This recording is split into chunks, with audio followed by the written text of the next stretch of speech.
Hi everybody, I hope this video finds you all doing well. I'm currently, like the multitude of others, in isolation, and I'm following the lead of other Canadian writers, artists, performers, and writers from all over the world who are taking to social media to do free readings and concerts and lessons and all sorts to help come together as a community. Um, to be able to help each other out so we can self isolate together. One of the things that this is reminding us of, hopefully, is that we don't live in an economy. We live in a community, and everyone has to contribute and do what they can. Um, like the people that are often overlooked and that aren't appreciated, and definitely haven't been for the last many years, of who are stocking the shelves, who are driving the trucks, who are manning the cash registers, who are cleaning the shops and cleaning the schools and cleaning the hospitals and doing all this to help keep us all safe. The doctors and nurses are doing a great job, and all the care workers and the caregivers and the social workers all coming together and doing what's to to be able to work together as a community so we can all get through this.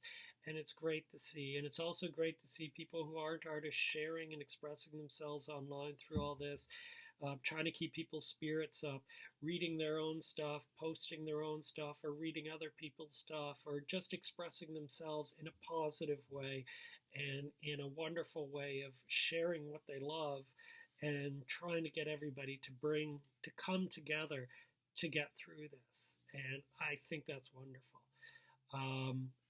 So today I'm going to be reading from Just Jay.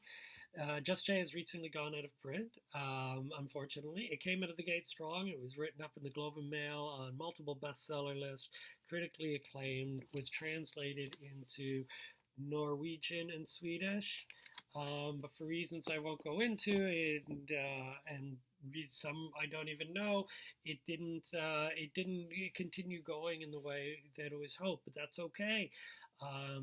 It's a very personal book for me.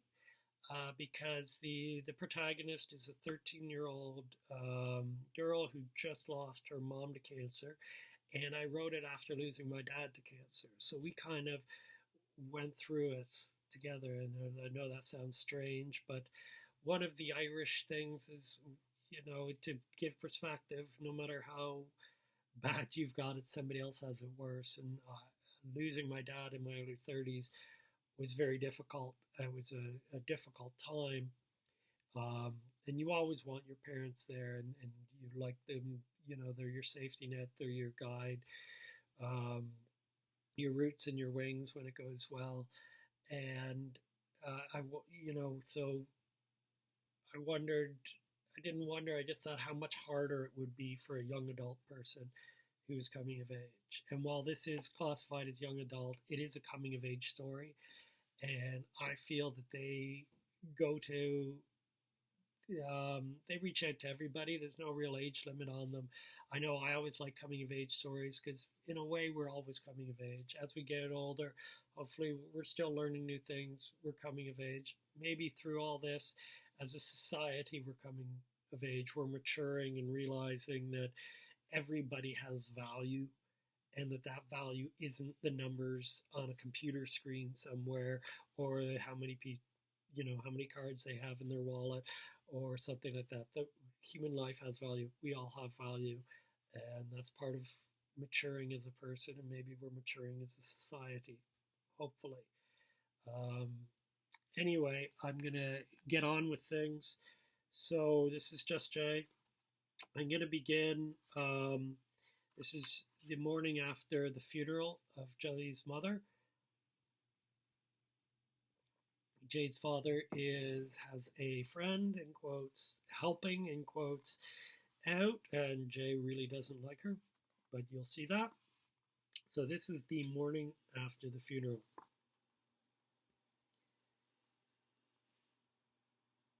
There's one precious, fleeting moment in each day when everything's all right again. It happens in the morning, although Perhaps it's the night that should be given credit for conjuring up the bittersweet images that come to comfort me. In that single moment, the one that lies between waking and dreaming, my spirit can go beyond where my body chains me. Between light and darkness, fantasy and reality, how things are and how they should be. In this place, she is waiting. Before the funeral, the hospital, the illness, the gray skin. Before the fearful mornings, hoping she made it through the night.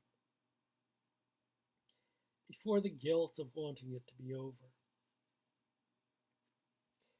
Before the helplessness of watching as she became weaker and weaker. Before Dad got more and more distant. Before the doctors, the diagnosis, and most importantly, before the sadness, the eternal sadness and the relentless anger. She comes into my room, wakes me with a gentle touch, caresses the side of my face, moves the hair back and tucks it behind my ear so she can give me a kiss on the cheek. She used to do that all the time. Sometimes I'd pretend to be sleeping until she did. I never told her that. I told her I was too old for such things and that I wished she'd stop.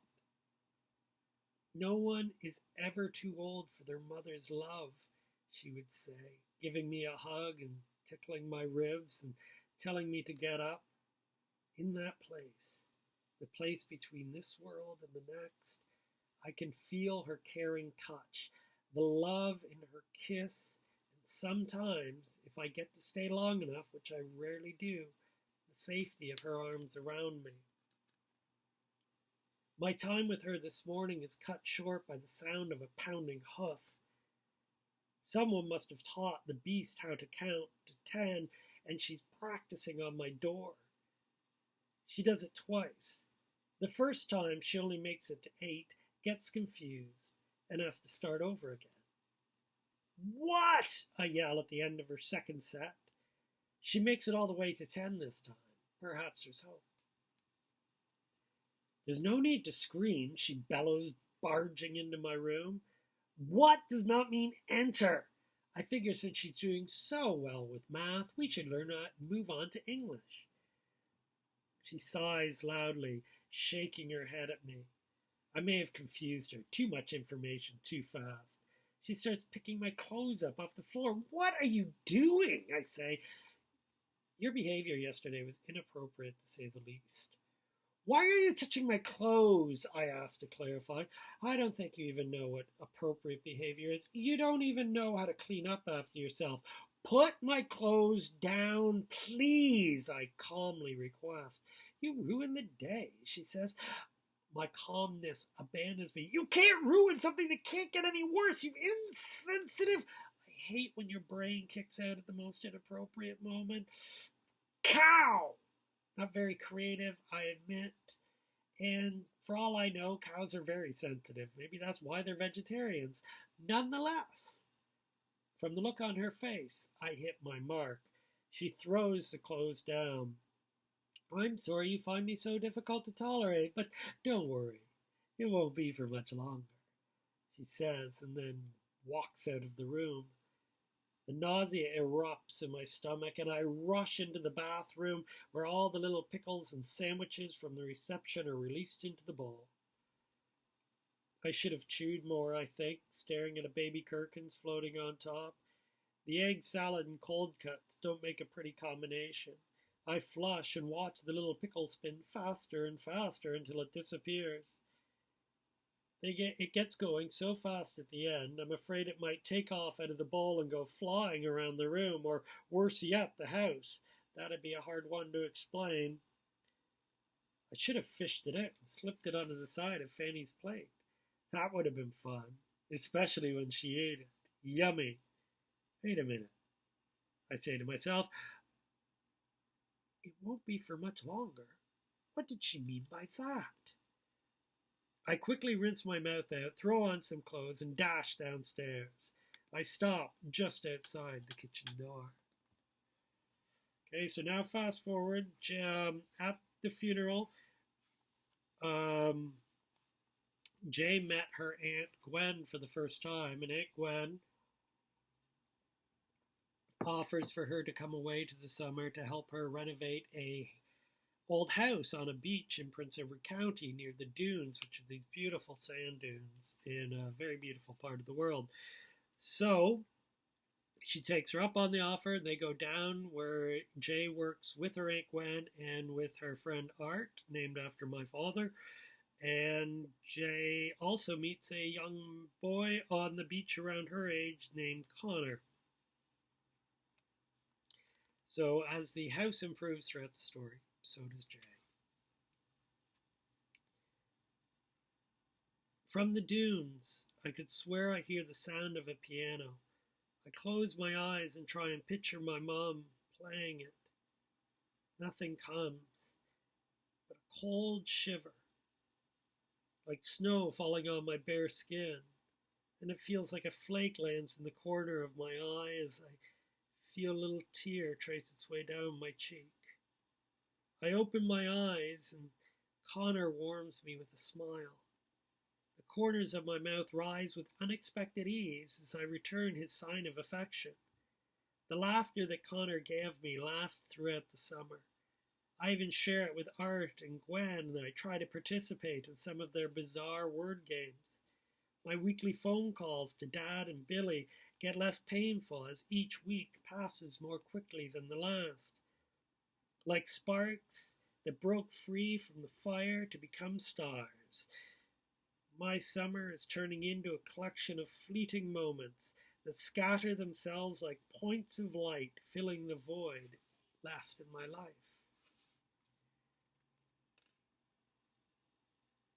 Though we all help each other out, Aunt Gwen is in charge of the house's interior salvation. I get to offer suggestions on all areas of the remodeling inside and out. Art is mainly responsible for the exterior. At Aunt Gwen's insistence, I expand my musical horizons. When you share a CD player while you work, musical tastes can become a problem. I take some of the money she pays me, and on one of our trips to town, I invest in a Gordon Lightfoot tribute CD, which leads me to buy Ron Sexsmith's Cobblestone Runway, which leads me to Coldplay, which leads me to other music that the kids at school might even consider cool. I don't let that discourage me. When Aunt Gwen gets her turn on the stereo, we listen to world music, stuff like African drumming and Balinese Ghanaian music, which sounds like a garage band playing wind chimes. Art's musical preference is classic rock, but he's very easygoing, so he doesn't often get his choice. He originally wanted country music, but Aunt Gwen and I immediately put a kibosh on that. I thought you, of all people, would be more open-minded about music, Art says to Aunt Gwen in defense of his musical selection. Everyone has a line they don't care to cross, Aunt Gwen says, and country music is mine. Art turns to me looking for support. You know, Art says, if you like Gordon Lightfoot, you should really give country music a try. Gordon is not country, I tell him, and it was never mentioned again. With the rhythm of tribal drums and what sounds like a squirrel being ironed coming from inside the house, a chill goes through my body as I find myself almost liking it. Maybe I've just built up an immunity to it over the summer. Yeah, that must be it. Okay. Well, thank you very much for listening. If you've made it this far, I again encourage everyone to share their own videos online. If it terrifies you to do so, I assure you it terrifies me more. It terrifies me when I put the videos up. It terrifies me when I do writings. But at least it's a manageable fear that you can overcome. And when you're terrified about doing that, you forget about all the other things that are terrifying in the world right now. So it's an interesting way to escape. So I wish you all the best. Stay safe, and we'll get through this together. Thank you.